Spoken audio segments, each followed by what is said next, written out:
J'espère que tout va bien pour vous. J'espère que tout va bien pour vous et que vous vous portez au mieux. Aujourd'hui, au sommet de l'État algérien, un affrontement discret mais redoutablement corrosif se déroule. Derrière les portes fermées du pouvoir, une rivalité interne s'installe et fragilise sérieusement l'édifice gouvernemental. Officiellement, rien ne se passe.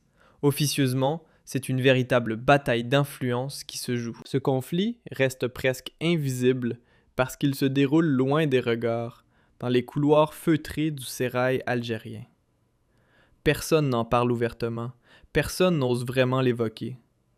Pourtant, ses conséquences pèsent lourdement sur le fonctionnement même de l'exécutif. Au centre de cette confrontation se trouve le premier ministre Sfirib et le très solide ministre des Hydrocarbures Mohamed Arkab, réputé presque impossible à déloger. Entre ces deux hommes, la rivalité s'est transformée en duel permanent. Chacun surveille l'autre avec prudence. Chacun tente d'étendre son influence, de consolider ses appuis et, si possible, de fragiliser son adversaire. La raison est simple. Leurs ambitions politiques sont considérables. Sfirib, installé à la tête du gouvernement, n'a évidemment aucune intention de voir Arkab lui arracher son fauteuil. Quant à Mohamed Arkab, il nourrit depuis longtemps l'espoir de prendre la place du Premier ministre et de s'imposer au sommet de l'appareil d'État. Mais en réalité, leur regard se porte bien au-delà de cette rivalité immédiate. Les deux hommes pensent déjà à la succession d'Abdelmadjid Tebboune. Car chacun le sait à Alger, le président Tebboune ne pourra pas se présenter pour un troisième mandat en 2029. Cette échéance électorale occupe déjà les esprits dans les cercles du pouvoir. Dans les coulisses, une compétition silencieuse s'organise afin de figurer parmi les rares noms susceptibles d'apparaître sur la fameuse liste restreinte des successeurs potentiels. Ainsi, derrière les discours officiels et les apparences d'unité, certains acteurs du régime travaillent activement à se positionner dans la course. L'objectif est limpide: atteindre le sommet de la hiérarchie politique afin d'être incontournable lorsque viendra le moment de préparer la transition présidentielle prévue pour 2029, après 2 mandats durant lesquels Abdelmadjid Tebboune a dirigé l'État algérien avec une autorité particulièrement ferme. Sfirib est Premier ministre depuis le 28 août 2025. D'abord, il a été nommé par intérim, rappelez-vous.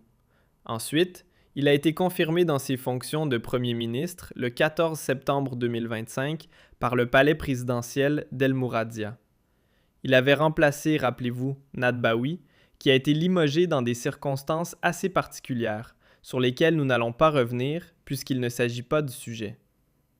Sfirib est un véritable ovni. OVNI, un objet volant non identifié. En Algérie, on peut parler d'OPNI, un objet politique non identifié. Il était quasiment méconnu sur la scène politique. Il n'a jamais fait de politique. Il n'a jamais été un acteur politique. Il n'a jamais été militant d'un parti politique.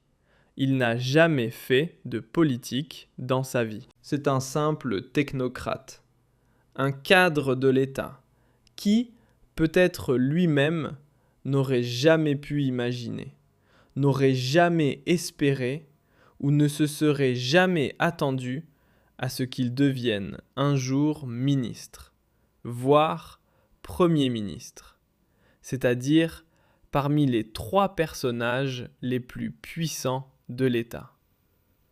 Il est né le 20 janvier 1961. Il est âgé de 55 ans. Il est diplômé de l'université de Badji Mokhtar d'Annaba. Il possède un diplôme en ingénierie d'économie industrielle. C'est quelqu'un qui a aussi un doctorat. Il est docteur en physique chimique des matériaux. Sa carrière s'est déroulée essentiellement dans l'enseignement.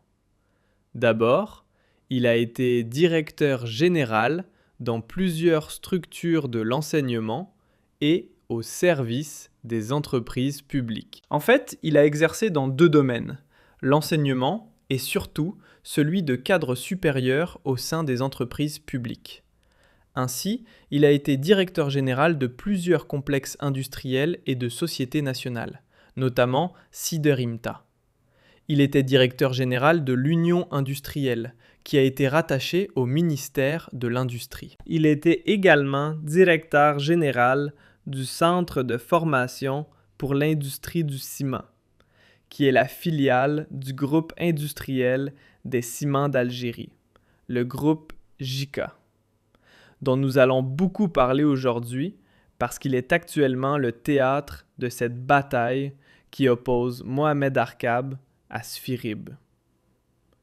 Il était aussi président du conseil d'administration de la société algéro-qatari Qatar Steel algérienne, qui dirige et détient le complexe sidérurgique de Bellara. Son entrée en politique ne date que de novembre 2024, puisqu'il avait été nommé ministre de l'Industrie le 19 novembre 2024, dans le gouvernement de Nadir Larbaoui. Il avait remplacé à l'époque Ali Aoun, qui a été éjecté à la suite d'un scandale de corruption, d'enrichissement et de trafic d'influence. Rappelez-vous, un scandale qui a défrayé la chronique. Aoun est toujours sous contrôle judiciaire. Il doit être jugé et il fait toujours l'objet de plusieurs investigations judiciaires. En août 2025, à la suite du grave accident de Hassi R'Mel ayant causé la mort d'une dizaine de personnes, rappelez-vous, Nadir Larbaoui, l'ancien Premier ministre, a été éjecté, limogé, sanctionné. Tebboune est confronté à un dilemme. Qui nommer ? Qui peut-il nommer comme Premier ministre ? On lui propose Sphirib. Boualem, le puissant directeur de cabinet du palais présidentiel d'El Mouradia, et le cerveau d'Abdelmadjid Tebboune, fait un intense lobbying pour convaincre Tebboune de lui faire confiance, à ce Sphirib. Un technocrate fantomatique, méconnu, personne ne peut le juger, personne ne peut le détester, personne ne peut l'aimer. Il laisse les gens complètement indifférents. En fait, il est tellement méconnu qu'on ne peut même pas exprimer à son égard un sentiment, une impression ou formuler le moindre avis. Donc, ça a été la surprise du chef, comme on le dit. Tebboune le confirme comme Premier ministre en septembre 2025. Sauf que sa confirmation comme Premier ministre a beaucoup dérangé au sein du gouvernement. Pourquoi ?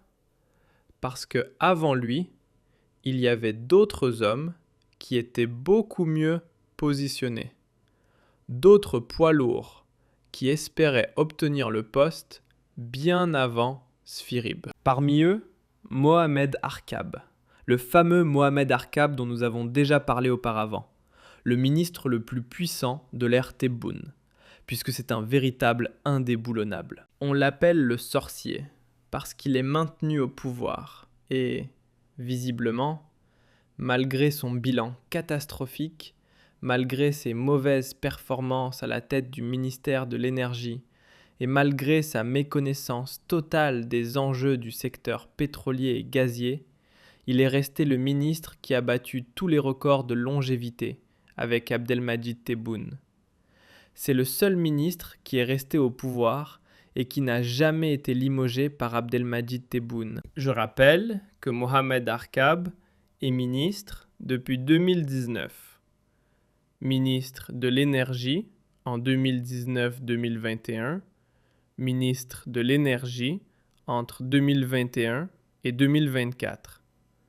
Il a changé plusieurs fois de portefeuille ministériel et depuis le 15 septembre 2025, on lui a créé un ministère taillé sur mesure qui est le ministère d'État, ministre des hydrocarbures et des mines. Auparavant, entre février 2021 et septembre 2025, il était ministre d'État, ministre de l'énergie, des mines et des énergies renouvelables. Ministre d'État, c'est un rang prestigieux. On l'a déjà expliqué la dernière fois. Quand on est ministre d'État, on est pratiquement vice-premier ministre en Algérie. On a la confiance du président.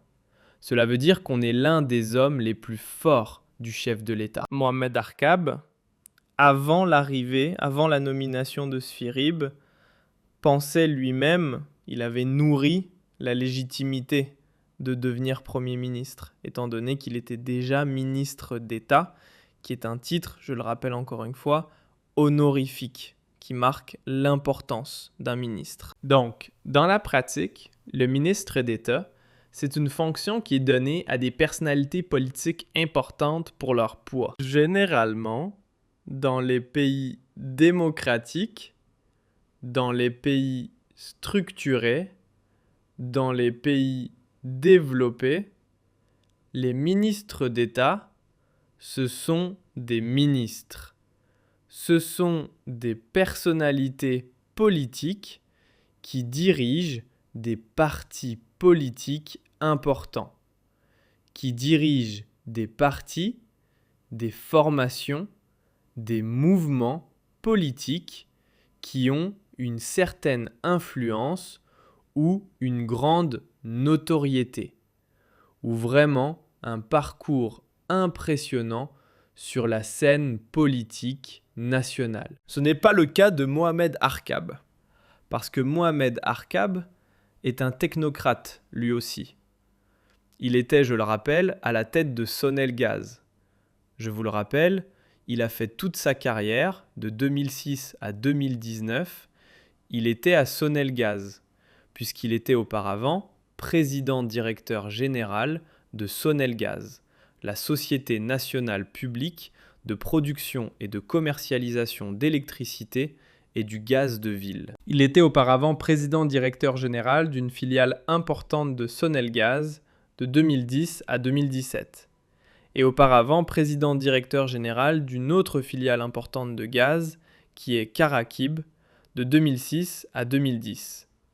Donc nous avons dans ce duel impressionnant, inédit dans l'histoire du pays, deux fonctionnaires, deux technocrates que rien ne préfigurait ou que rien ne préparait à emprunter, à épouser ou à construire une grande carrière politique. Généralement, en Algérie, dans l'histoire récente de l'Algérie, les grandes personnalités politiques qui étaient impliquées dans des guerres de clans, dans des guerres d'influence, ou qui s'opposaient dans des rivalités vraiment intenses et des rivalités très aiguës, c'étaient des personnalités politiques qui n'étaient pas issues de la technocratie. Ce sont soit des présidents de partis politiques, comme par exemple Abdelaziz Belkhadem,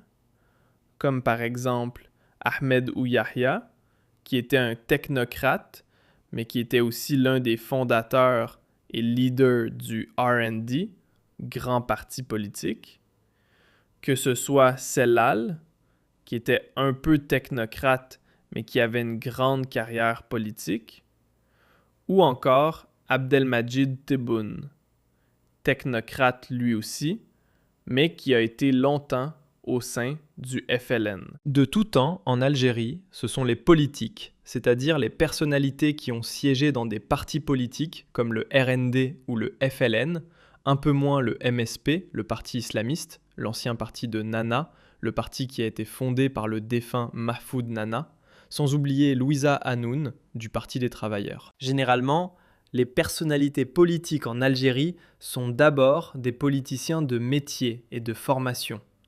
Ils ont occupé des postes technocratiques. Ils sont passés par l'École nationale d'administration, l'ENA. Ils ont été formés dans des écoles étatiques, à l'université. Mais ils ont fait de la politique sur le terrain. C'est-à-dire qu'ils ont été élus, qu'ils étaient auparavant wali ou chefs de daïra, qu'ils ont gravi les échelons, comme le cas de Tebboune, comme le cas de Sellal, comme le cas de pas mal de plusieurs autres ministres, comme Ahmed ou Yahya, etc. Donc, ce sont des personnalités qui ont exercé la politique. Cette fois-ci, nous avons les deux poids lourds du gouvernement algérien, Mohamed Arkab et Sfirib. Ce sont des personnes qui n'ont jamais exercé la politique. C'étaient d'anciens managers d'entreprises étatiques promus dans des conditions exceptionnelles et suivant une méthodologie ou un parcours inédit dans l'histoire du pays et dans une Algérie qui est complètement différente des Algéries que nous avons connues, le régime algérien de Tebboune. Aucun régime, à l'exception du régime Tebboune, n'a promu, n'a mis en avant, n'a donné les premiers rôles à de simples technocrates qui n'ont aucune expérience politique. C'est-à-dire qu'ils ne connaissent pas ce qu'est le fonctionnement d'un parti politique, qu'ils n'ont jamais participé à une campagne électorale, qu'ils n'ont jamais été wali ou chef de daïra, qu'ils n'ont jamais géré une administration locale. Ils ont géré des entreprises publiques. Mohamed Arkab, depuis qu'il est ministre d'État en 2021, et grâce à sa proximité avec le cabinet de Tebboune notamment, et même avec certains enfants, certains membres de la famille Tebboune, est très apprécié par Abdelmadjid Tebboune. Mohamed Arkab, c'est pour cela qu'on l'appelle le sorcier. C'est l'un des rares ministres qui arrivait à l'ensorceler, à l'endormir avec de fausses promesses, etc. D'ailleurs, Tebboune découvre à maintes reprises qu'Arkab lui a menti, l'a désinformé, ou lui a donné de faux rapports ou des informations incomplètes, ce qui a d'ailleurs suscité de très mauvaises décisions de la part de Tebboune, ou de très mauvaise conduite de certains dossiers énergétiques, par exemple. Mais Arkab arrive toujours à sauver sa peau en accusant les autres, en disant « Ce n'est pas moi, c'était le président directeur général qui m'a menti. C'est un directeur central qui m'a menti. C'est tel cadre, c'est tel dirigeant de telle entreprise étatique qui m'a menti. » Donc, il arrive toujours à trouver un fusible qu'il sacrifie. Et malgré tous ces mensonges et toutes ces mauvaises performances, Mohamed Arkab est resté ministre de l'énergie et maintenant ministre des hydrocarbures. Et Sfirib, quand il a été nommé Premier ministre, Mohamed Arkab a très mal digéré sa défaite, puisqu'il espérait prendre le poste. Il n'a pas pris le poste, et depuis, entre Sfirib et Mohamed Arkab, il y a une rivalité qui s'est imposée, qui s'est instaurée et qui se déroule depuis de très longs mois. Le point culminant de cette rivalité, c'est la nomination prochaine d'un président directeur général d'une entreprise étatique importante qui s'appelle JICA. Alors, JICA, c'est quoi ? JICA, comme vous allez le voir à l'écran, c'est le groupe industriel des ciments d'Algérie. Le groupe industriel des ciments d'Algérie, c'est une entreprise étatique importante. Sa création, sous son appellation et son organisation actuelle, date de 2009, même si ses origines sont antérieures. Le groupe, dans son appellation et son organisation actuelle, depuis 2009, compte 14 cimenteries, plus 3 unités de granulats, plusieurs filiales, et c'est le premier producteur national de ciment. Le groupe JICA. Sfirib veut imposer à sa tête un nouveau président directeur général, le remplacer. Sauf que le choix de ce nouveau président directeur général déplaît fortement à Mohamed Arkab, puisqu'il s'agit de Belkacem Soltani. Belkacem Soltani, qui était, rappelez-vous, l'ancien président directeur général de la Sonarem. On lui a consacré une émission, on en a parlé dans 2 vidéos différentes récemment, notamment quand il avait été exclu. C'était le président directeur général de la Société nationale de recherche et d'exploitation minière. Il avait été limogé vers le mois d'octobre 2025, alors qu'il dirigeait cette entreprise étatique importante depuis le mois de novembre 2024, et c'était un changement brutal qui est intervenu à la suite d'un conflit qui opposait Belkacem Soltani à Mohamed Arkab. Je ne sais pas si vous allez voir les 2 captures d'écran de nos 2 dernières émissions sur l'épisode de Belkacem Soltani avec Mohamed Arkab, où Mohamed Arkab a voulu contraindre Belkacem Soltani à lui fournir des rapports mensongers, des rapports expéditifs et des rapports falsifiés sur la situation du projet de Garadjibilet. La Sonarem, c'est la société étatique en charge de la gestion et de l'exploitation des mines, notamment de la mine de fer de Garadjibilet. Belkacem Soltani avait refusé de cautionner l'attitude et les compromis, avait refusé de cautionner la méthode de gestion et les mensonges qui ont été colportés par Mohamed Arkab auprès du chef de l'État, Abdelmadjid Tebboune. Et le conflit a rapidement éclaté. Mohamed Arkab, pour sauver sa peau, dit à Tebboune que c'est Belkacem Soltani qui sabote la stratégie. C'est à cause de lui que la production de la mine de fer de Garadjibilet n'a pas atteint ses objectifs. C'est à cause de lui que le projet tourne au ralenti. Il ne veut pas suivre, il ne croit pas en vous, il ne croit pas à ce méga projet. Ce n'est pas l'homme de la situation. Il faut le changer.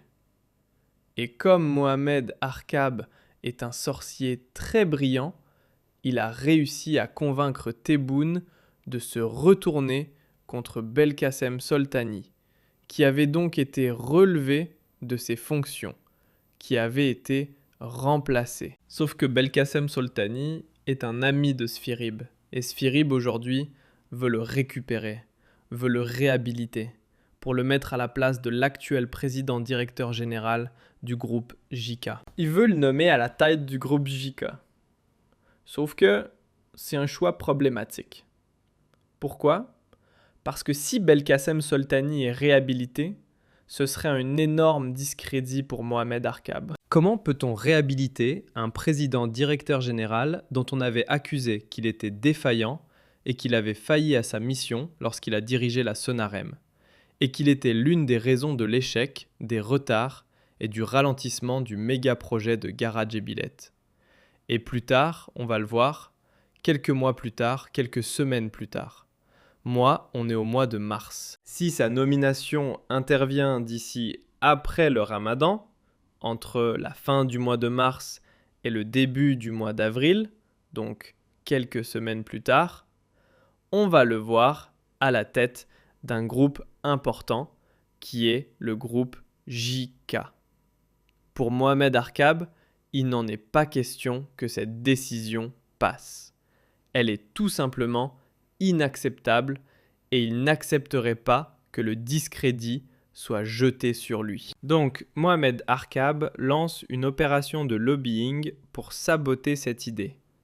Et il intervient auprès de la présidence de la République pour dire que Sfirib est régionaliste, quelqu'un qui est corporatiste, qui fait du népotisme et du favoritisme, puisqu'il essaie, à chaque fois, d'imposer ses amis et d'imposer ses connaissances personnelles, essentiellement des connaissances et des amis qui ont les mêmes origines que lui, à savoir tous originaires de Tébessa, comme Belkacem Soltani. Et Mohamed Arkab utilise la carte du régionalisme pour déstabiliser Sfirib et pour l'empêcher de mettre Belkacem Soltani à la place du groupe, ou de le placer ou de le nommer à la tête du groupe JK. Il faut savoir que la stratégie de Mohamed Arkab risque de marcher, de fonctionner, puisque, effectivement, c'est quelqu'un qui a un véritable penchant. Je ne sais pas s'il est conscient de ses choix. Est-ce que c'est un choix délibéré ou est-ce juste une erreur de stratégie de sa part ou est-ce simplement inconscient de sa part? En tout cas, effectivement, nous avons remarqué que Sphirib adore aider, promouvoir et donner un coup de pouce aux cadres ou aux dirigeants originaires de la même région que lui, à savoir la wilaya de Tébessa.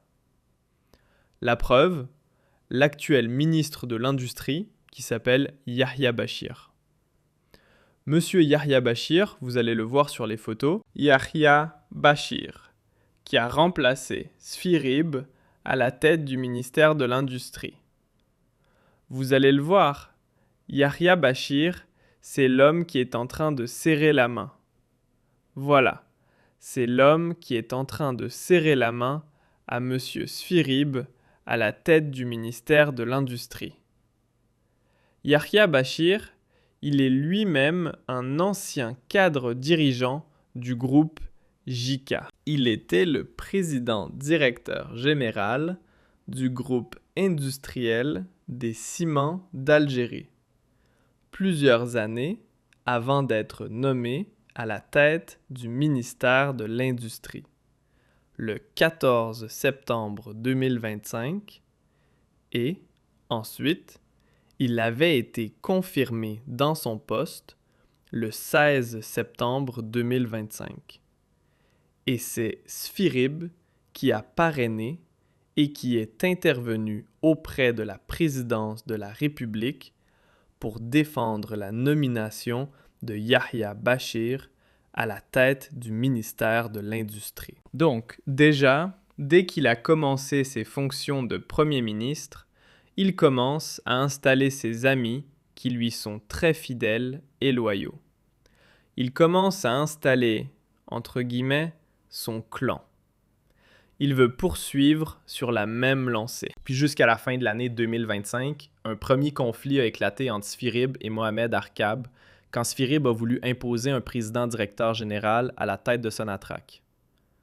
L'autre ami de Sphirib, c'est un certain Sharaf Eddin Amara, que vous allez voir. Sharaf Eddin Amara, que vous connaissez certainement. Le voilà effectivement. L'ancien patron de la Fédération algérienne de football. L'ancien patron du groupe Madar, dont nous avons déjà parlé, nous, dans une émission, parce qu'il avait été, rappelez-vous, emprisonné. Il a été emprisonné au mois de décembre 2025. Il a été éjecté de son poste au mois d'octobre 2025. Il était dirigeant du groupe Madar, qui est le deuxième groupe public le plus important après pratiquement Sonatrach. Et Sharaf Amara a été emprisonné à la fin du mois de décembre, vers la 3e semaine du mois de décembre 2025, dans le fameux scandale du trafic, de la contrebande et des cigarettes américaines à travers la filiale Algéro-Émirassi de fabrication et de commercialisation des cigarettes, Stimé, et c'est un scandale qui a fait couler beaucoup d'encre, dont on ignore encore une fois beaucoup de ses tenants et ses aboutissants, parce qu'il a un volet politique énorme. Parce que dans ce scandale, je le rappelle, le scandale du trafic des cigarettes, ce sont des distributeurs et des commerçants fictifs qui ont été utilisés comme des prête-noms par des personnalités politiques ou par des proches et des enfants de proches de hauts responsables politiques très puissants du régime algérien pour écouler sur le marché informel et notamment alimenter la contrebande vers l'étranger des quantités importantes de cigarettes américaines Marlboro fabriquées par la STIME, la Société Algéro-Émirassi, qui était filiale du groupe Madar. Et on a sacrifié Sharaf Eddin Amara, là où on a estimé qu'il était l'un des responsables bénéficiaires de ce trafic et de ce grand scandale de corruption et de contrebande de cigarettes. Sharaf Amara, avant de chuter, avant sa disgrâce en décembre 2025, était en train de faire du lobbying pour devenir le président-directeur général de Sonatrach. Et Sphirib avait lancé un bras de fer contre Mohamed Arkab pour le mettre à la place de Rachid Hachichi, qui était partant, qui est parti au mois d'octobre 2025. Avant le départ, avant la nomination de l'actuel président-directeur général de Sonatrach, Nourdine Daoudi, Sphirib voulait imposer Sharaf Amara à la tête de Sonatrach.